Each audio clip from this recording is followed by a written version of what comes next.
box? Who's in the box? What's in the box? What's in the box? Bonjour et bienvenue sur Cinéma Chronique. Avant de commencer, n'oubliez pas de vous abonner.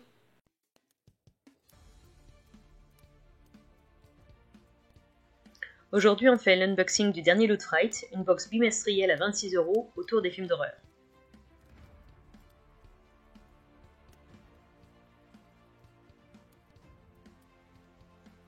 On commence avec un de mes films préférés, Orange Mécanique, un film de Stanley Kubrick de 1971. Déjà, ce que je trouve intéressant, c'est que j'ai jamais vu Orange Mécanique comme un film d'horreur en fait. C'est de la science-fiction, de l'anticipation. Ouais, je suppose qu'on peut considérer que c'est un film d'horreur quand même. Là, c'était une bouteille de lait en verre qui vient du Corova Milk Bar. C'est le lieu de rendez-vous d'Alex Delarge et de ses droogs, dans lequel on peut voir des mannequins représentant des femmes nues dans des positions obscènes, comme sur la bouteille. Alors, suivant les courbes de la jeune femme, il y a marqué Moloko Plus. C'est la boisson préférée d'Alex à base de lait, de vodka et de psychotropes, de drogue en tout genre. Et dans la chevelure, il y a le symbole du film, qui est l'œil maquillé d'Alex, qui est une référence au traitement Ludovico qu'il subit. J'aime que non seulement ce soit un objet pratique, mais en plus que ce soit sur un film qui n'a que très peu de produits dérivés.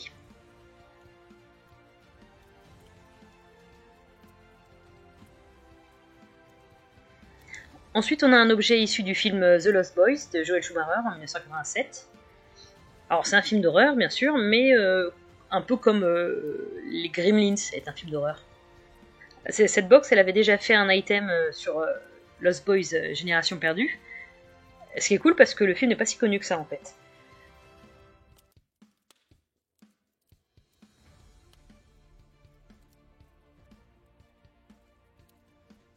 Là, on a un bol de nouilles.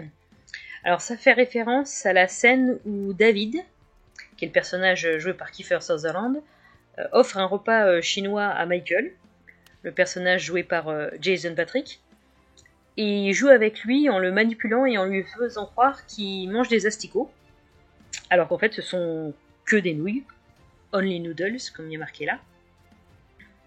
Bon, là on passe au summum du film d'horreur, Massacre à la tronçonneuse, de Toby Hooper en 1974.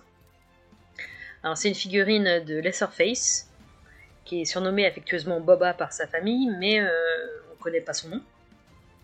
D'ailleurs, au fur et à mesure de la saga, il change de nom, de prénom et de nom de famille d'ailleurs. Il est habillé comme lors de sa première apparition, avec le tablier taché de sang de Kirk, qu'il tue d'ailleurs avec une sorte de massue. Il n'a pas encore sa tronçonneuse à ce moment-là, et il ne l'aura que plus tard. De la même manière d'ailleurs que Jason Voorhees, tout le temps représenté avec un masque de hockey, il ne l'acquiert pas tout de suite, puisqu'au début, il a plutôt un sac de jute sur la tête. Au dos de la boîte, vous pouvez découper le carton qui représente le mur devant lequel Leatherface apparaît dans l'encolure de la porte, qui est un moment très intense du film. Donc si jamais vous décidez de sortir la figurine de la boîte, le mieux c'est de découper l'envers, et comme ça, dans votre vitrine, vous avez le mur devant lequel il apparaît, avec bien sûr la figurine devant, et ça c'est quelque chose d'assez sympathique. Le tout dernier objet, c'est un tablier de cuisine, inspiré de Massacre à la tronçonneuse également, mais du 4e volet, Massacre à la tronçonneuse Next Generation. C'est celui avec Renée Zellweger et Matthew McConaughey. Non, c'est pas une blague. Matthew McConaughey joue le frère du nouveau Leatherface dans le 4e volet.